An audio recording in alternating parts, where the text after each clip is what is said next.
Hello বন্ধুরা, তোমাদের সামনে নিয়ে আসলাম আমারই একটা কাজের ব্লগ। তোমরা অবশ্যই ভিডিওটা সম্পূর্ণ দেখো। আর তোমরা তো জানো আমি মার্বেলের কাজ করি, মার্বেলের কাজও দেখাবো প্লাস বাড়ি ডেকোরেশনটা দেখাবো। চলো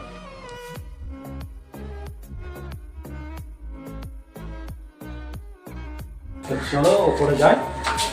ডাইনিং রুমটা মানে আমাদের কাজ এখনো চলছে, তবুও কিছু কিছু ডেকোরেশন হয়েছে, তোমাদেরকে শেয়ার করে দিই। ডাইনিং রুমটা পুরো দেখে নাও তোমরা। চলো গেছে পিলারটা তো তোমরা দেখতে পাচ্ছ, পিলারে আলাদা ডেকোরেশন করা হয়েছে। এখানে একটা পিলার, মানে দুটো পিলার ডাইনিং রুমটাতে আছে, ভালোই মোটামুটি সাজানো হয়েছে।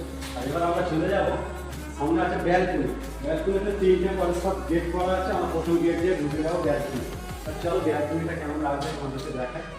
তাই ব্যালকনির নিচের দিকটা, নিচের পোর্শনটাতে একটা ইয়েলো আর ব্ল্যাক আর সাদা কালারের মানে একটা র্যান্ডাম টালি লাগিয়েছি, আর উপরে তো পাথর লাগানো আছে। আর পিলারগুলো আলাদা গোল্ডেন কালারের টালি দিয়ে মানে কভার করা হয়েছে। এই জানালাগুলো তোমরা দেখতেই পাচ্ছ, আলাদা কাঁচের মানে ফার্নিচারের কাজ করা আছে। আর এই প্রত্যেকটা দরজার সামনে একটা করে পাথরের ডিজাইন করা হয়েছে। আর চলো গাইজ, বারান্দাটা কতটা লেন তোমরা দেখে নাও, আর ডিজাইনটা কিরকম এঁকে রেখে করা আছে। তো চলো এই গেট দিয়ে চলে আসি। মানে ডাইনিংয়ে যাওয়ার জন্য এই একটা গেট, মানে এই দরজাটা মিডিল পোর্শন আছে দরজাটা।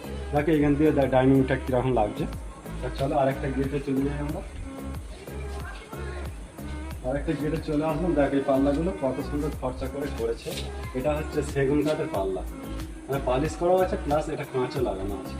আর স্টিলের গ্রিলটা একবার দেখে নাও কেমন লাগছে তোমাদের। স্কোয়ার বার দিয়ে করা আছে। তা চলো গাইস, এবার ডাইনিংয়ে চলে যাই আমরা। দাদা আপনি অনেক আশা করে যে বাড়িটা বানিয়েছেন, বাড়িটা আপনার কেমন লাগবে এখন পর্যন্ত? ভালো লাগে, আরো ভালো করতে চাই, আরো ভালো।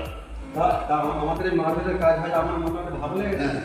আচ্ছা, দেখ পুরো ফল সিলিংটা এখন মানে সাদা কালার করা আছে। এই যে ডিজাইনের এই যে কাঠগুলো, যে 2 ইঞ্চি যে বিটগুলো, এগুলো আলাদা একটা বাই কালার করা হবে, তখন ডেকোরেশনটা আরো ভালো লাগবে। আর তারপর আরো লাইটগুলো জ্বললে পুরো বাড়িটা আরো খুললে ভালো। হ্যাঁ, এটা মিষ্টি একটা এমন কালার আছে, কম্বাইন কালার লাগে, মিষ্টির মধ্যে কালার। সাদা সাদা থাকবে, একটা চকলেট কালার। চলো গাইস, ডাইনিংয়ের সাথে আমি একটা প্রথম বেডরুম তোমাদেরকে দেখিয়ে দিই। এখানে একটা বেডরুম আছে। বেডরুমটাতে পুরো ফ্লোর টাইলস লাগানো আছে, 2 ফুট বাই 4 ফুটের টাইলস পাতা আছে। দেখো মানে র্যান্ডাম ডিজাইন থাক, বুক ম্যাচ না, র্যান্ডাম ডিজাইন থাক। আর ফল সিলিংটা তোমরা একবার দেখে নাও কেমন লাগছে। তবে মানে বেডরুমের সাথে একটা অ্যাটাচ বাথরুম করা আছে। বাথরুমটাতে দেওয়া আছে 2 ফুট বাই 4 ফুটের ব্ল্যাক কালারের টাইলস, র্যান্ডাম টাইলস। আর তার সাথে ফল সিলিংটা তোমরা দেখে নাও, ফল সিলিং করা আছে। মানে ছোট জায়গা হলে কীভাবে ডেকোরেশনটা সম্পূর্ণ করা। একটা এই সাইডে ব্যালকনি করা আছে, তোমাদেরকে ব্যালকনিটা দেখিয়ে দিই। এখন লাইটের